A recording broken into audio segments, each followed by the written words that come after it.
नमस्ते दोस्तों, अभिनव केमिस्ट्री पर आपका बहुत बहुत स्वागत है। तो दोस्तों, आज का ये दूसरा पार्ट और हाइड्रोकार्बन है। इसके पहले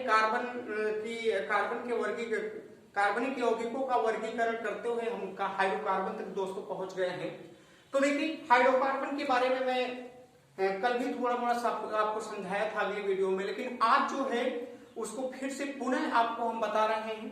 देखिए, हाइड्रोकार्बन का कोई बहुत विशेष बहुत टफ डिफिनेशन नहीं है। नाम से आप परिचित हैं, हाइड्रो और कार्बन।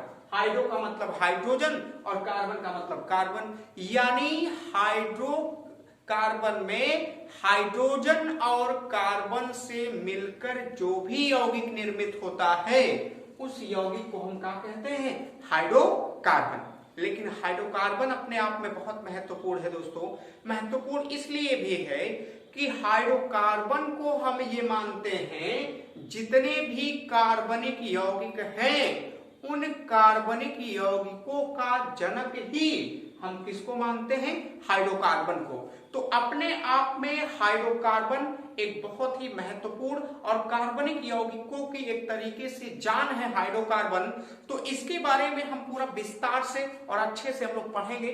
तो चलें, देखिए, हाइड्रोकार्बन कहते हैं किसे, अगर हमको डिफिनेशन लिखनी है तो लिख सकते हैं वे यौगिक, बहुत आसान है, वे यौगिक जो केवल कार्बन और हाइड्रोजन, जो केवल कार्बन और हाइड्रोजन से निर्मित होते हैं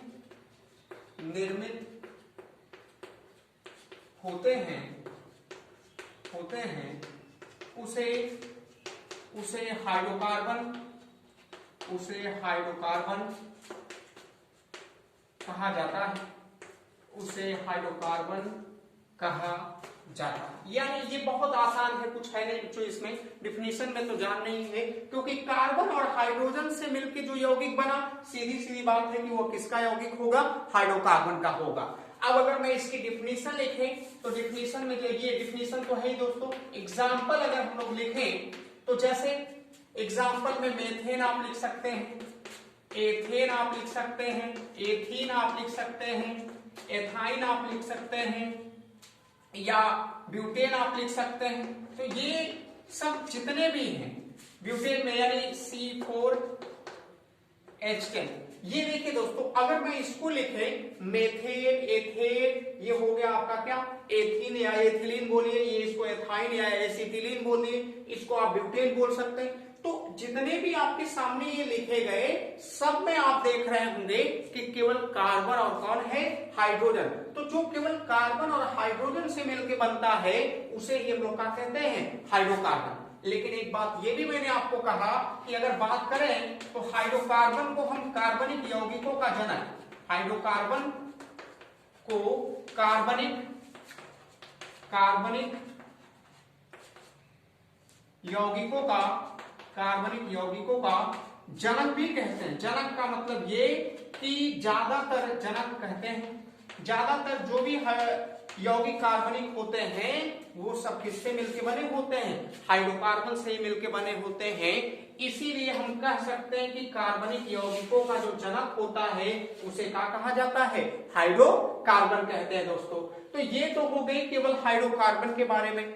अब हाइड्रोकार्बन की पार्ट कितने हैं? अगर मैं इसको हाइड्रोकार्बन को भी डिवाइड करूं तो दो भाग में टूटता है, एक संतृप्त हाइड्रोकार्बन और एक आपको मिलेगा क्या?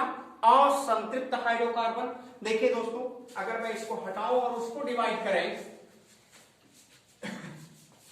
तो इनके जो दो पार्ट आते हैं उनमें पहला अगर हम बात करें तो ये देखिए होता है संतृप्त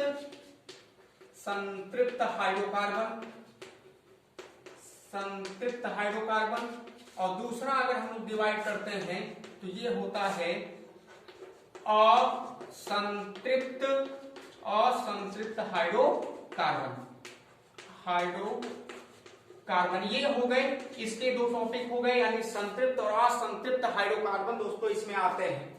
संतृप्त का मतलब ये कि कार्बन कार्बन के बीच में कितने बॉन्ड, सिंगल बॉन्ड। तो समझ जाइएगा ये क्या है, संतृप्त है। और संतृप्त में कार्बन कार्बन के बीच में डबल बॉन्ड या कार्बन कार्बन के बीच में ट्रिपल बॉन्ड है, तो समझ जाइएगा कि ये कौन सा हाइड्रोकार्बन है, असंतृप्त हाइड्रोकार्बन है। अब देखिए संतृप्त हाइड्रोकार्बन की अगर बात करें तो संतृप्त हाइड्रोकार्बन, मैंने कहा कार्बन कार्बन को या इसी संतृप्त हाइड्रोकार्बन को ही हम अगर कहें तो कह सकते हैं कि इसके अंतर्गत कौन आता है दोस्तों, एल्केन आता है, या एल्केन को ही हम लोग बोलते हैं पैराफिन। ये देखिए एल्केन कहिए चाहे इसी को हम बोलते हैं क्या है, पैराफिन बोलते हैं। लेकिन संतृप्त की क्या परिभाषा है पहले उसको पढ़ सकते हैं। संतृप्त की जो होगी वही एल्केन या उसी को आप क्या कह सकते हैं दोस्तों, पैराफिन। देखेंगे संतृप्त हाइड्रोकार्बन की डिफिनीशन हम ये बोल सकते हैं कि वे यौगिक या वे हाइड्रोकार्बन जिसमें कार्बन कार्बन के बीच में एकल सहसंयोजक बंध पाया जाता है उसे हम क्या कहते हैं, संतृप्त हाइड्रोकार्बन, या उसी को एल्केन बोला जा सकता है, या उसी को हम लोग क्या बोलते हैं, पैराफिन भी कह सकते हैं। तो एक बार फिर से सुन लीजिए का संतृप्त हाइड्रोकार्बन की डेफिनेशन ये कि वे हाइड्रोकार्बन जिनके कार्बन कार्बन के बीच में केवल एक सहसंयोजक बंध पाया जाता है उसे संतृप्त हाइड्रोकार्बन या उसे एल्केन या उसे ही क्या बोला जाता है दोस्तों, पैराफिन कहते हैं। अब देखिए एल्केन में दोस्तों कोई भी क्रियात्मक समूह नहीं होता। अगर एल्केन में कोई क्रियात्मक समूह नहीं होता तो इसका मतलब है कि उसकी अगर ये क्रियात्मक समूह नहीं होता, इसलिए एक तरीके से हम ये कह सकते हैं क्योंकि उसके बीच में सिंगल बॉन्ड पाया जाता है, और जिसके बीच में सिंगल बॉन्ड है तो वो समझ जाइएगा कि सिग्मा बॉन्ड है। और सिग्मा बॉन्ड जो होता है वह एक एक्सिस पे यानी आमने सामने होकर अगर जुड़ता है तो बहुत मजबूत बंध बना लेता है, और मजबूत बंध होने के नाते वो जल्दी टूटता नहीं।